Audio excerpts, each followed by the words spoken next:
혹시 살다가라는 노래를 아십니까? 2000년대 중후반에 많은 인기를 얻었던 남성이 발라드 그룹 SG 워너비의 이제 대표곡이죠. 근데 사실 이 노래가 시간이 조금 더 지나서 나이를 불문하고 더 인기를 누리게 된 계기가 있었습니다. 또 많은 사람들이 그때 그 노래를 들으면서 또 많이 눈물을 흘렸다고 말하죠. 그 이유는 그 그룹이 이 멤버 리더였던 동료 가수가 세상을 먼저 떠났고 그것을 그리워했던 이 동료 가수가 혼자 나와서 한 방송사에서 이 대표곡을 이 노래를 추모곡으로 한번 부르게 되죠. 그때에 이 멜로디만 좋은 게 아니라 이 가사가 이런 것이었구나 많은 사람들이 또한 느끼게 되고 또 많이들 슬퍼했다 이야기합니다. 살다가 이 가사가 이렇습니다. 살아도 사는 게 아니래. 너 없는 하늘에 창 없는 감옥 같아서 웃어도 웃는 게 아니래. 초라해 보이고 우는 것 같아 보인대. 혹시나 사랑하는 누군가를 떠나보내신 분들이라면 이 가사가 가슴을 후벼 파는 그런 아픔들이 있으실 겁니다. 공감이 되실 거예요. 특히나 어제도 참 이태원 거리에서 그렇게 황망하게 세상을 떠난 이 젊은이들, 특히나 그 부모들과 유가족들의 그 슬픔은 이루 말할 수 없을 겁니다. 사는 게 아닐 겁니다. 오늘 본문 말씀이 그렇습니다. 본문에 나온 이 여주인공의 마음이 그렇게 살아도 사는 것 같지 않은 창살 없는 감옥이었을 겁니다. 이 여인에 대해서 우리가 많은 정보가 없습니다. 그저 나인성에 사는 한 과부라고 이야기합니다. 나인성, 구약 성경에 보면 모래산이라고도 불렀죠. 근데 이 나인이라는 이름의 뜻이 참 신비로운데 이게 기쁘다 혹은 아름답다 이런 뜻입니다. 그런데 평생 거기서 살던 과부였지만 적어도 그날은 자신의 성읍의 이름이 기억도 나지 않았을 겁니다. 전혀 기쁘지 않았을 것이고 전혀 아름답지 않았을 겁니다. 왜냐하면 하나밖에 없는 아들이 죽었습니다. 눈물이 납니다. 위로를 받기도 틀렸습니다. 사람들은 아마 이렇게 수군거렸을 겁니다. 무슨 여자가 팔자가 저렇게 세? 남편도 떠나보내더니 이제는 자식도 죽었어. 많은 유대인들은 얘기했을 겁니다. 무슨 죄를 그렇게 저질렀길래 저 여인은 하나님께 저런 심판을 받는가? 여인은 위로받을 수도 없고 얼굴을 들 수도 없고 그저 눈물만 계속 쏟아지는 겁니다. 그래도 해야 되기에 돈 주고 산 사람들이 뒤에 울며 따라오며 장례 행렬이 시작되었습니다. 자, 한번 상상을 해보십시오. 지금 성 안에서 이 과부와 이 장례 행렬이 성 밖에 장지로 나아가고 있습니다. 자, 그런데 또 하나의 행렬이 반대쪽에서 성 안으로 지금 진입하려 합니다. 마치 양평의 두물머리처럼 두 개의 거대한 물줄기가 지금 하나로 만나는 것 같은 모습입니다. 생명과 죽음이 지금 조우합니다. 맞은편에서 오는 저 행렬은 예수님을 따르는 예수의 행렬이었습니다. 죽음의 행렬과 생명의 행렬이, 그런 어둠의 행렬과 빛의 행렬이 지금 맞서는 순간입니다. 성도님들, 오늘 성경은 우리에게 이렇게 도전하는 것 같습니다. 지금 당신은 어떤 행렬에 서 있냐는 겁니다. 내가 말로는 예수님을 따른다고 늘 고백합니다. 그러나 요즘 성도님들의 마음에 여전히 기쁨이 있으십니까? 살아갈 이유와 소망이 있으십니까? 혹시 예수님을 따른다고 하지만 세상과 똑같이 그 물결로 살고 계시는 거 아닙니까? 무엇을 잃으셨는지 모르겠지만 혹시 살아도 산 게 아닌 창살 없는 감옥 같은 오늘 하루하루는 아닙니까? 그런데 그런 우리를 오늘도 긍휼히 여기시는 주님은 예배로 불러주시고 우리를 마주하시며 지금 달려오고 계시는 겁니다. 저는 오늘 이 예배 또한 주님을 만나셨으면 좋겠고 그 주님 손 붙들고 우리가 이 예배로 이제 끝나고 삶의 예배로 나아갈 때에는 이제 오늘 감동받았어가 끝이 아니라 예수의 행렬에 서서 나아가시는 저와 성도님들의 신앙이 되시기를 간절히 축원합니다. 자, 우리가 정말 낙심하고 절망일 때 살아도 산 게 아닌 것 같은 그런 마음 심정이 들 때 그때 우리가 할 일은 많지는 않습니다. 그러나 믿음의 사람들이라면 우리가 적어도 일해야 합니다. 첫 번째로 우리 한번 따라하겠습니다. 울며 기다리라. 첫 번째로 울며 기다리셔야 합니다. 제가 얼마 전에 어떤 한 권사님에게 이런 이야기를 들은 적이 있습니다. 남편분께서 이제 조금 아프셔서 계속 간호를 하셨는데 그런데도 이 간호를 하시다가 그래도 출근을 하셔야 되니까 두고 나갔다가 오시고 하셨다는 거예요. 근데 자녀들이 재밌는 이야기를 해줬다는 겁니다. 이상하다고. 아빠가 엄마가 출근할 때부터는 방에서 일어나서 잘 걸어 다닌다고. 그리고 먹을 것도 잘 챙겨 드시고 TV도 잘 보시고 그러다가 신기하게도 엄마가 퇴근하여 돌아오면 갑자기 넘어지신다고. 그러면서 아이고 구구 신음소리도 내신다고. 참 신기하다는 겁니다. 제가 웃었습니다. 왜냐하면 저와 비슷하거든요. 성도님들 우리가 다 그렇지 않습니까? 누군가가 들어주는 사람이 있을 때 우는 겁니다. 그리고 누군가가 위로해 줄 것 같을 때 우리가 신음소리도 나는 겁니다. 그래서 고아들은 울지 않는다고 말하는 거 아니겠습니까? 들어줄 사람이 없으니까. 성도님들 우리는 하나님의 자녀입니다. 때로는 많은 것을 놓쳤을 때 정말 산 게 사는 게 아닌 것 같은 마음이 들 때에도 잊지 않으셔야 합니다. 우리 하나님께서 들으신다는 겁니다. 욥이라는 사람이 세상에서 가장 극심한 고통들을 오랫동안 겪는데도 끝까지 살아남았던 이유가 있는 거 아십니까? 그게 바로 욥기서 27장 2절입니다. 살아계신 하나님 신앙. 다른 건 없어도 항상 그는 고백하죠. 내가 살아계신 하나님으로 맹세하노니. 살아계신 하나님의 신앙은 붙드셔야 합니다. 그분이 살아계시고 그분이 들으시기에 우리가 다른 힘은 없어서 기도조차 나오지 않을 때에도 적어도 울기라도 해야 합니다. 이왕이면 아버지 하며 우시면 그게 또한 기도가 됩니다. 히스기야가 사망 선고받았을 때 다른 건 못하고 그냥 통곡했습니다. 그때 하나님께서는 뭐라고 하시죠? 내가 너의 눈물을 보았다. 성도의 눈물은 땅에 떨어지지 않고 하늘로 올라갑니다. 그저 울기라도 하셔야 합니다. 울고 하나님의 때를 또 기다리시는 겁니다. 하나님께서는 반드시 보시기만 하는 게 아니라 일하시는 하나님이십니다. 11절 우리 말씀 한번 좀 봤으면 좋겠는데요. 우리 같이 읽겠습니다. 시작. 그 후에 예수께서 나인이란 성으로 가실새 제자와 많은 무리가 동행하더니 아멘. 자, 오늘의 말씀에 보면 그 후에라고 이야기합니다. 그 후에. 그럼 우린 궁금해집니다. 그 전에는 무슨 일이 있었죠? 오늘 성경은 그 앞서서 이야기와 곧바로 이어진다고 이야기합니다. 그 앞서서는 어떤 내용이냐면 예수님께서 가버나움이라는 곳에서 백부장의 종을 치유하시는 일입니다. 자, 다시 얘기합니다. 가버나움에서 예수님이 치유의 사역을 하셨습니다. 우리는 이렇게 듣다 보면 이게 무슨 말인지 잘 모를 겁니다.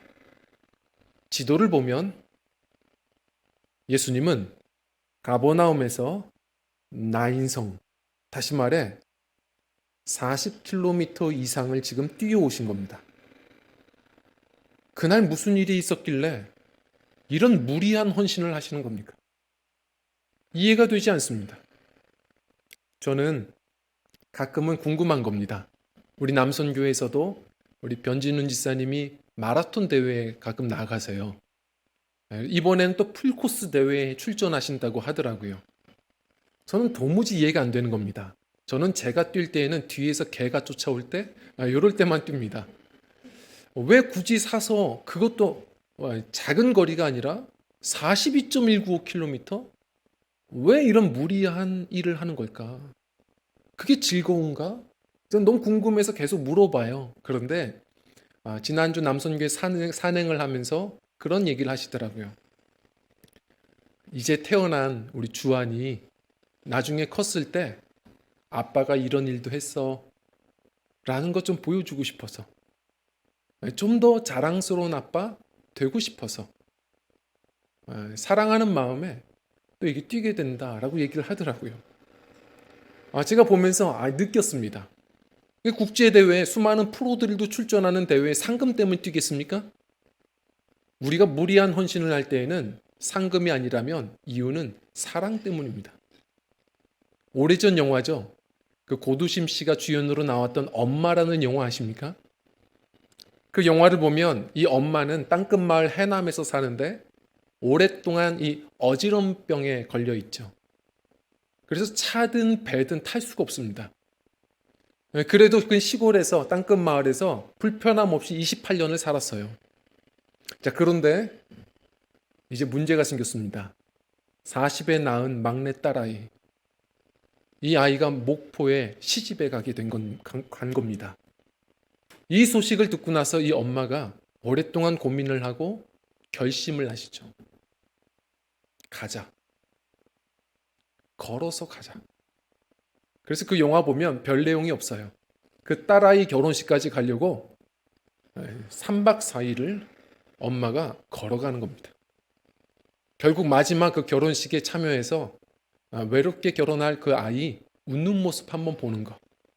그 웃는 모습 보고 마지막 응원하고 눈을 감는 그게 영화의 전부입니다. 사랑하는 부모님들은 그 마음을 좀 이해하실 겁니다.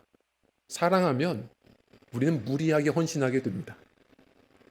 오늘 아침도 우리가 찬양할 때 사랑 중에 사랑, 우리 예수님의 사랑을 찬양했습니다. 예수님의 사랑은 말뿐인 사랑이 아닙니다. 우리가 그렇게 울며 기도할 때 그저 보고만 계시는 분이 아닙니다. 달려오시는 사랑입니다. 제자들이 밤바다에 두려워 떨고 있을 때에도 성경에 보면 예수님이 처음은 보셨다고 얘기합니다. 그리고 나서는 맨발로 그 바다를 걸어서 주님이 그렇게 제자들을 향해 가셨습니다. 성도님들, 아무것도 할 수 없을 때 울기라도 하십시오. 제가 주례를 볼 때 가끔 사용하는 시인 칼릴 지브란이라는 시인이 있습니다. 이분의 시 중에 눈물의 힘이라는 시가 있어요. 눈물은 가슴을 씻어주고 인생의 비밀과 감추어진 것들을 이해하게 해줍니다. 눈물은 부서진 가슴을 가진 사람들을 하나로 묶어주는 힘이 있습니다. 나는 나의 삶이 눈물을 갖기 원합니다. 당신의 눈물 앞에 하나님의 선물이 있습니다. 아무것도 할 수 없을 때 주여 하며 울기라도 하십시오. 주님은 그를 주목하실 것이고 달려오실 것입니다. 그리고 오늘 말씀은 13절 이렇게 이야기합니다. 우리 13절과 14절 읽어보겠습니다. 시작. 주께서 과부를 보시고 불쌍히 여기사 울지 말라 하시고 가까이 가서 그 관에 손을 대시니 맨 자들이 서는지라. 예수께서 이르시되 청년아 내가 내게 말하노니 일어나라 하시매. 아멘. 주께서 그 과부를 보시고 불쌍히 여기사. 여기서의 불쌍히 여기사는 어떤 말이냐면 스프랑클니조마이라고 하는데 이게 창자라는 뜻입니다. 다시 말해 창자가 끊어지는 아픔, 그 독자를 잃어버린 그 어미의 심정과 똑같은 마음을 예수님이 공감하신 겁니다. 세상에 우리의 슬픔을 똑같이 공감하는 사람이 어디 있겠습니까? 주님은 심각하게 불쌍히 슬퍼하시면서, 자, 여기서 끝이 아닙니다. 이 불쌍히 여기사 다음에는 항상 예수님의 기적들이 일어났습니다. 기대하시면 좋습니다. 예수님이 불쌍히 여기사 하시고 말씀을 시작하셨습니다. 여자여, 울지 말라. 자, 우리는 어렸을 때 기억하시죠? 어렸을 때 이렇게 울고 있으면 옆에서 주변 사람들이 얘기합니다. 울지 마. 그럼 우린 더 웁니다. 서러워요. 내가 울고 싶어서 우나? 지금 문제가 이렇게 많은데 그냥 울지 마라는 얘기가 더 서럽습니다. 그런데 예수님은 값싼 위로를 하시는 게 아닙니다. 울지 마라 하시면 주님이 울지 않게 하시겠다는 얘기입니다. 예수님이 어떻게 하시죠? 주님께서 다가가시고 그 관에, 율법에 보면 부정하게 되기에 가까이도 하지 말라는 바로 이 관에, 그 주검에 손을 대십니다. 사람들이 놀랬어요. 행렬이 멈췄습니다. 우리의 이 슬픔의 행렬을 그분이 멈추게 하시고, 거기서 멈춥니까? 아닙니다. 뭐라고 하시죠? 손을 대신 그 가운데 청년아 일어나라 말씀하셨습니다. 어떤 목사님은 우스갯소리로 주님이 그 관에 손을 대고 청년아 일어나라 하셨으니 망정이지, 안 그랬으면 그냥 청년아 일어나라 했으면 무덤에 지금 갇혀있는 모든 청년이 일어났을 것이다. 이렇게까지 얘기합니다. 주님은 생명의 주님이세요. 그 청년을 살리려고 지금 위로하시며 모든 것을 뚫고 지금 그 청년아 일어나라 하셨습니다. 청년은 일어났습니다. 무슨 얘기죠? 청년만 산 게 아니라 다 죽어있던 그 여인의 마음도 살아났습니다. 여호와의 유월절이라는 찬양처럼, 그 마지막 가사처럼 우리 주님을 만나면, 주님께서 역사하시면 우리의 죽어있던 모든 것들이 살아납니다. 나의 죽어있는 예배, 나의 죽어있는 소망, 언제부터인지 내가 사라져 있는 바로 이 여유, 나의 죽어있는 사랑 다 살아나리라. 살리시는 주님이십니다. 성도님들 참 힘겹고 어려운 순간에도 우리 욥과 같이 살아계신 하나님의 신앙만큼은 붙드시고 울고 기다리십시오. 주님은 다가와 일하시기 시작합니다. 우리의 인생을 살리십니다. 자, 여기서 멈추지 않습니다. 우리 두 번째로 같이 한번 읽어보겠습니다. 시작. 예수님의 행렬에 옮겨서라. 아멘. 예수님의 행렬에 옮겨 서셔야 합니다. 자, 오늘 말씀을 우리 보면 누가복음 7장입니다. 제가 이걸 왜 강조하냐면 그 전에 누가복음 5장과 6장이 어떤 내용인지를 좀 아셔야 합니다. 5장과 6장이 무슨 내용이냐? 예수님이 제자들을 부르시는 장면들입니다. 자, 많은 사람들은 이 5장과 6장만 제자를 부르는 장이라고들 얘기합니다. 근데 조금 더 우린 볼 수 있을 것 같습니다. 왜냐하면 예수님의 제자는 12제자만 있었던 건 아닙니다. 누가복음 8장까지 가보면 8장 초반절까지는 예수님을 물질적으로 여러 면으로 도와주었던 여성 제자들까지 이야기를 해줍니다. 저는 이 7장도 그 맥락에 있다고 봅니다. 이 여인도 초청해 주실 뿐만 아니라 이 여인의 삶을 통해서 지금 우리에게도 주님이 초대장을 주시는 것 같습니다. 너 나를 따르라 말씀하시는 것 같이 저는 느껴집니다. 이 여인이 이 체험하고 나서부터는 어떻게 살았을까요? 이후의 여인들과 똑같이 예수님을 그렇게 제자로서 함께 따르며 살아갔다라는 얘기를 하고 싶은 건 아닐까요? 성도님들, 우리가 이렇게 늘 고백합니다. 예수님이 나의 생명의 주가 되십니다. 예수님이 나의 생명 되십니다. 말로는 그렇게 늘 얘기합니다. 그런데 정말 예수님이 생명이십니까? 예수님이 생명이신데 뭘 잃어버렸다고 우리가 죽은 것처럼 사는 겁니까? 사실 우리가 생명이라고 여기는 그것은 그것만 보면 기쁨이 생기고 그것만 보면 힘이 생기는 그것입니다. 성도님들, 많은 분들이 오늘 공감하실 겁니다. 특히나 우리 여자 집사님들, 권사님들은 비슷하실 것 같습니다. 많은 분들이 자녀가 생명입니다. 아들이 생명이에요. 예로 들어보면 많은 분들이 그러실 겁니다. 퇴근하고 나서 몸이 욱신욱신 쑤십니다. 그 다음날 몸살이 난 것 같아서 일어날 수도 없습니다. 그런데 놀랍습니다. 그날 눈을 떠서 옆을 봤더니 내 아들이 웃으면서 엄마 배고파 합니다. 그러면 우리에게는 괴력이 발생합니다.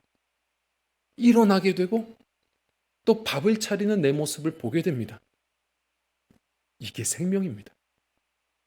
그렇게 생명처럼 여겼기에 그 친구가 결혼으로 떠나든 군대로 떠나든 이민으로 떠나든 이 세상을 떠나든 떠나면 우리는 세상을 잃어버린 것처럼 살아도 산 게 아닌 마음들을 가질 때가 많습니다. 많은 남자분들은 사업을 해서인지 사회생활을 많이 해서인지 돈이 생명입니다. 통장에 잔고가 넘치면 그때는 세상 가진 것처럼 행복합니다. 그런데 그게 뭐라고 통장이 비어버리면, 통장되어 버리면 세상 다 사라진 것처럼 힘 빠지고 삽니다. 저는 목회자라서 사실은 이런 재정에 대해서 그렇게 큰 어떤 욕심과 미련들이 없이 살아왔었습니다. 그러다 개척을 하면서 재정도 참 필요한 거구나 이제 느끼게 되었고, 그러면서 어느 순간 뭔가를 좀 사고 싶은 게 생겼던 때가 있었어요. 그래서 조금씩 저의 나름의 비자금을 모아뒀던 때가 있었습니다. 또 하나의 말하지 않은, 가족들이 모르는, 이제 와서 고백할 수 있습니다. 통장 하나를 준비를 했었어요. 그리고 그 통장에 조금씩 모아두면서 저의 기쁨으로 삼았습니다. 그리고 그 책을 걸리지 않도록 내려놓음이라는 책에다가 제가 꽂아뒀습니다. 제가 속으로는 내려놓지 않았죠. 그러면서 말씀을 묵상해도 때로는 감동과 기쁨이 없었는데 신기하죠. 그 서재 옆을 지나가면 제가 웃고 있는 저를 보게 됩니다. 기쁨이에요. 그러다가 가정이 한번 이사를 가게 됐습니다. 앞불사, 그걸 정리를 못했어요. 그리고 아내가 서재를 정리하다가 통장이 내려놓음, 떨어지게 되었죠. 통장이 떨어진 것을 보면서 이게 뭐냐고 얘기하는데 그때 그 바울 사도의 고백이 뭔지가 경험됐어요. 살 소망이 끊어졌습니다. 살 소망이 끊어졌어요. 모든 계획이 암담해졌습니다. 그리고선 아내에게는 다음 휴가 때 가족들 맛있는 밥이라도 먹으려고 준비하고 있었다 이야기를 해버렸고, 그걸 지키려고 그 다음 휴가가 저에게는 인생에서 가장 쓸쓸한 휴가였습니다. 어떤 목사님은 강아지가 생명이라는 겁니다. 몰랐대요. 늘 항상 퇴근하고 집에 가보면 반겨주는 강아지, 너무 행복했는데 강아지가 갑자기 죽은 겁니다. 3일 동안 식음을 전폐하셨대요. 근데 그러다가 밤에 기도하다가 예수님께 그리 혼이 났답니다. 야, 너는 내가 너를 위해 십자가 지고 죽었다고 할 때는 한 번도 울지 않더니만 넌 지금 왜 우냐? 그 목사님이 그때 깨달았다는 겁니다. 나의 생명이 무엇이었던가? 결혼 전에 준비하는 처녀들은 피부가 생명입니다. 그 피부에 뭐 하나만 나도 세상 잃은 것처럼 한숨을 짓습니다. 요즘 성도님들의 생명은 무엇입니까? 성도님들, 회개라는 말은 단지 반성문이 아닙니다. 이 메타노이아라는 말은 갈아탄다는 겁니다. 행렬 바꾸셔야 합니다. 예수님을 생명으로 정말 삼고 산다면 그 인생은 망하는 법이 없습니다. 예수님은 처음과 나중 되시고 영원토록 우리의 삶에 배신하지 않으시는 분이시기 때문에 그렇습니다. 그 주님이 나와 여전히 함께 하시는데, 그 주님이 나의 선한 목자 되시는데 무엇을 잃었다고 지금 상살 없는 감옥에서 나오지 못하고 계시는 겁니까? 예수님이 우리의 생명 되셔야 합니다. 오늘도 우리가 그렇게 주님 앞에 회개하고 그 생명이신 예수님 바라보고 우리의 문제만 회복시키시는 분이 아니라 우리의 삶에 넘치는 기쁨 주시는 주님의 그 행렬에 서서 나아가시는 믿음들이 되셨으면 좋겠습니다. 성도님들, 우리 믿음의 사람들은 겉바속촉이어야 합니다. 많은 요즘 젊은이들이 맛있는 과자 얘기할 때는 겉바속촉 말합니다. 겉은 바삭거리고 속은 촉촉한, 그게 매력이 있다는 겁니다. 그게 그리스도인들의 매력입니다. 겉은 바울사도 말처럼 후패할지라도 속사람은 날로 강건해야 합니다. 겉은 때로는 사막같이 황량할지라도 우리의 속사람은 예수 그리스도로 말미암아 내게 샘솟는 기쁨, 강 같은 평화, 바다 같은 사랑으로 넘쳐 흘러야 합니다. 그 예수님이 우리와 오늘도 함께 하십니다. 그 주님께 어떤 문제가 있으시든지 울고 기도하시고 다가오신 그 주님의 손을 붙들고 예수님 생명의 행렬에 서시길 원합니다. 바울은 이렇게 고백했습니다. 살아도 산 게 아닌 인생이 아니라 우리 그리스도인들은 오히려 남들이 볼 때에는 죽은 자 같으나 산 자로 사는 것. 아무것도 없는 자 같으나 모든 것을 가진 자처럼 사는 것. 이것이 변하지 않은 예수 생명을 누리는 성도인 줄 믿습니다. 그 주님께 오늘도 기도하고 그 손 붙들고 그 행렬에 서는 믿음들이 되셔서 우리 성도님들 그 샘솟는 기쁨, 강 같은 평화, 바다 같은 사랑을 누리며 그것을 모르는 많은 사람들에게 나누며 살아가시는 우리 예수 행렬에 선 제자들, 저와 성도님들의 신앙 여정이 되시기를 간절히 축원합니다. 함께 찬양하고 기도하겠습니다.